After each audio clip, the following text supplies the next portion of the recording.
अधिकतर हम लोग ये सोचते रहते हैं कि हमारे जो प्राइवेट पार्ट के हेयर हैं अगर वो ग्रोथ किए हुए हैं तो हम लोग डिलीवरी के लिए कैसे जाएं, कैसे डॉक्टर को फेस करें। तो ये बहुत सारी चीज़ें जो हैं हमारे माइंड में रहती हैं। तो और थोड़ा खुद को भी लगता है कि हमें थोड़ा हाइजीन का भी ध्यान रखना चाहिए और खुद को भी अच्छा लगना चाहिए। तो आज के ब्लॉग में मैं आपके साथ शेयर करूंगी कि आपके प्राइवेट पार्ट जो हैं उनके हेयर को हम कैसे ट्रिम कर सकते हैं, रिमूव कर सकते हैं। और मैं खुद जो है प्रेगनेंसी में अपने प्राइवेट पार्ट के हेयर कैसे रिमूव कर रही हूँ, कैसे ट्रिम कर रही हूँ।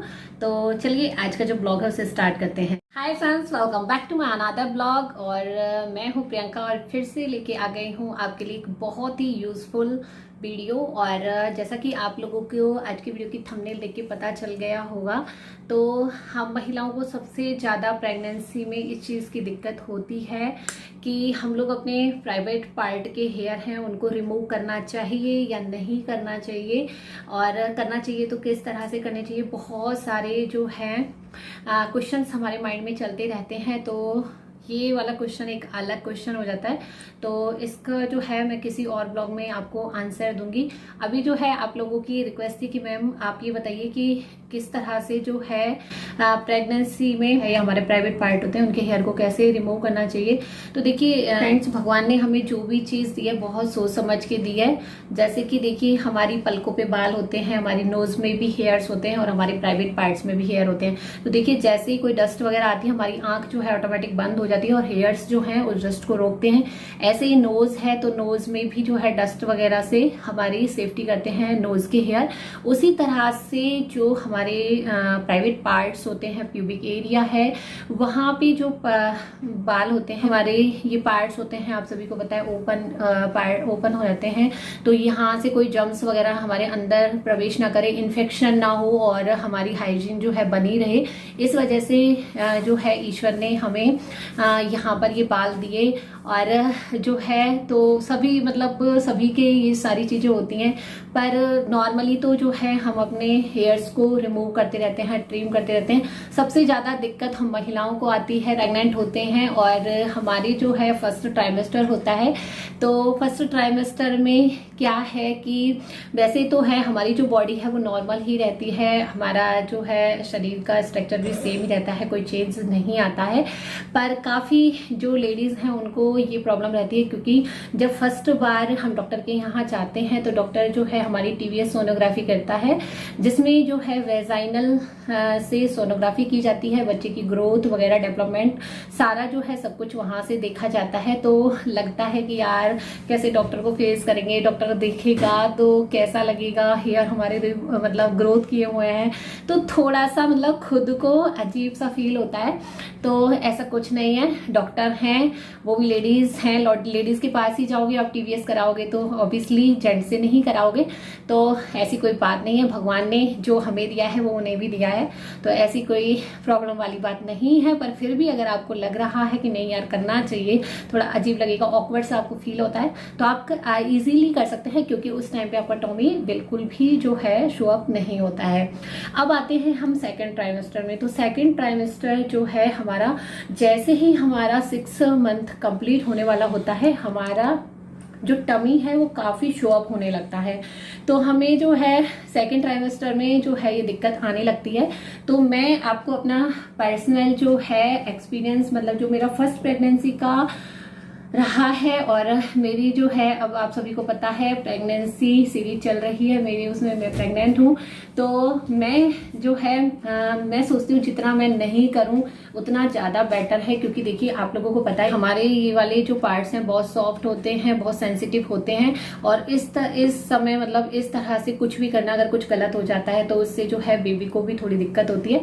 तो मैं आपको यही बोलूँगी कि अगर जितना हो सकता है आप मैनेज कर सकते हैं करिए, और ज़्यादा ही आपको दिक्कत आ रही है तो आप जो है हेयर को थोड़ा ट्रिम कर सकते हैं। ट्रिमर होते हैं, ट्रिमर से आप कर सकते हैं, तो आपकी पूरी ग्रोथ जो है नहीं कट होगी, थोड़ा थोड़ा जो है कट हो जाएगा। क्योंकि उस समय क्या है कि थोड़ा सा जो है हमें वेजाइनल से वाइट डिस्चार्ज होता है, काफ़ी लेडीज़ को तो बहुत ज़्यादा होता है, तो उन्हें थोड़ी सी इरिटेशन सी होती है, क्योंकि बालों में जो है वो सारी चीज़ें चिपक जाती हैं, लगती हैं, बहुत अजीब सा लगता है, बहुत इरिटेशन सी फील होती है।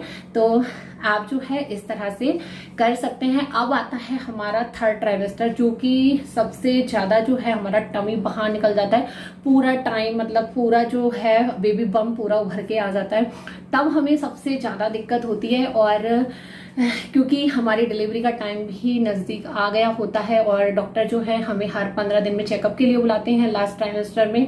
तो कई बार ऐसा होता है कि आपको कोई प्रॉब्लम्स आई है, या आपको कुछ ऐसा ज़्यादा डिस्चार्ज हुआ है, वाटर ब्लॉक हुआ है, या कोई भी ऐसी आपको दिक्कत आ रही है, तो डॉक्टर जो है आपका इंटरनल चेकअप करते हैं। तो अब इंटरनल आपका चेकअप करते हैं डॉक्टर, तो आपको बहुत अजीब सा फील होता है कि यार बाल इतने ज़्यादा हमारी ग्रोथ किए हुए हैं, कैसे करेंगे।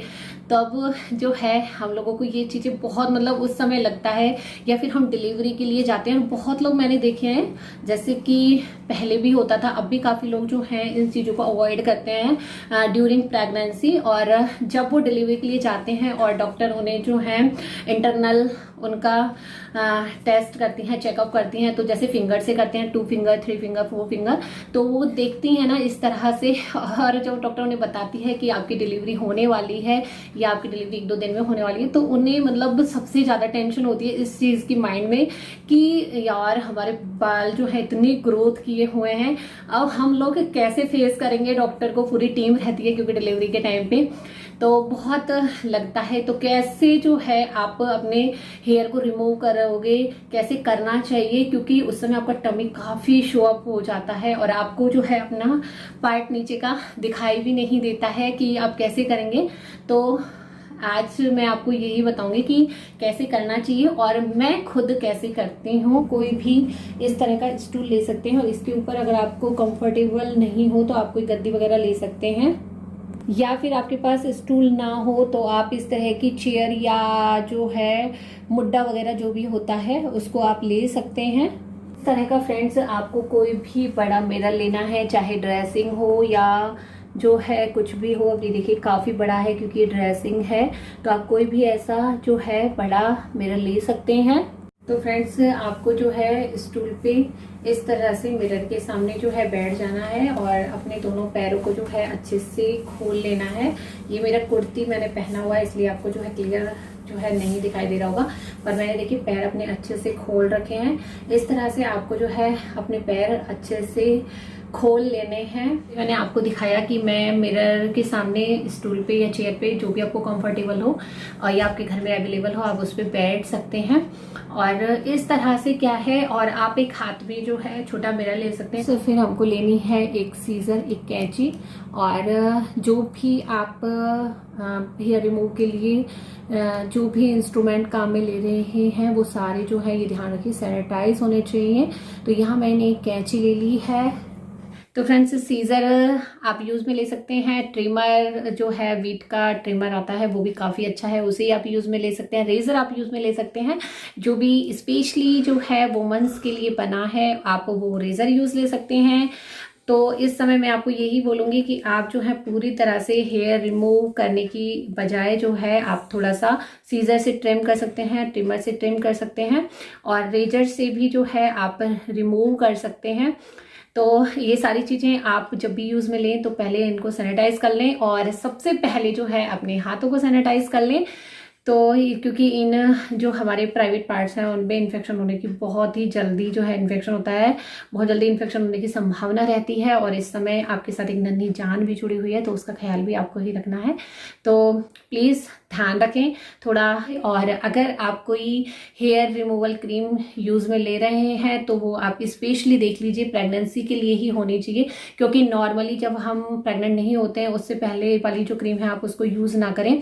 अपने डॉक्टर से जो है इस बारे में आप राय मांग सकते हैं, उनकी सलाह ले सकते हैं, और वो भी जो भी आपको रिकमेंड करें आप उसी तरह की क्रीम को यूज़ में ले। बाजार में जो फालतू की ऐसी वैसी चीज़ें चलती रहती हैं या किसी के कहने पे कोई भी ऐसी रिमूवल क्रीम को आप यूज़ ना करें, और उसमें जो आपको इंस्ट्रक्शन दिए गए हैं उन स्टेप्स का अच्छे से फॉलो करें, तो आपको जो है कोई भी दिक्कत नहीं आएगी, और आप जो है अपने आप को बहुत ही खुला खुला अच्छा फील करेंगे और बहुत ही हाइजीन मेंटेन कर पाएंगे। साथ ही आपको जो है सेल्फ कॉन्फिडेंस जो डिलीवरी के टाइम पे बहुत ज़रूरी होता है वो आपको अच्छे से मिल पाएगा। तो मैं जैसे करती हूँ मैंने आपको बता दिया ड्यूरिंग प्रेगनेंसी। आई होप आप लोगों को आज का ये ब्लॉग आपके लिए यूज़फुल साबित होगा, क्योंकि बहुत सारी लेडीज़ जो हैं प्रेग्नेंट हैं और होती हैं, क्योंकि हर किसी की ज़िंदगी में ये दिन ज़रूर आना चाहिए शादी के बाद। तो मैं सभी को यही बोलूँगी कि आप भी इस तरह से मेरी तरह जो है आपकी प्रेगनेंसी में अपने प्राइवेट पार्ट के हेयर रिमूव कर सकते हैं। तो आज का जो ब्लॉग अगर आपके लिए यूज़फुल हो, आपकी थोड़ी भी हेल्प करे प्रेगनेंसी में, तो प्लीज़ लाइक कर दीजिएगा, शेयर कर दीजिएगा, और चैनल पर आप पहली बार आए हैं अभी तक आपने चैनल को सब्सक्राइब नहीं किया है तो सब्सक्राइब कर लीजिएगा, सपोर्ट कीजिएगा। आप लोगों के प्यार की साथ की जरूरत है तो बनाए रखिएगा। फिर मिलूंगी आप लोगों से किसी ऐसे ही यूज़फुल और इंटरेस्टिंग वीडियो के साथ। तब तक के लिए bye bye and take care.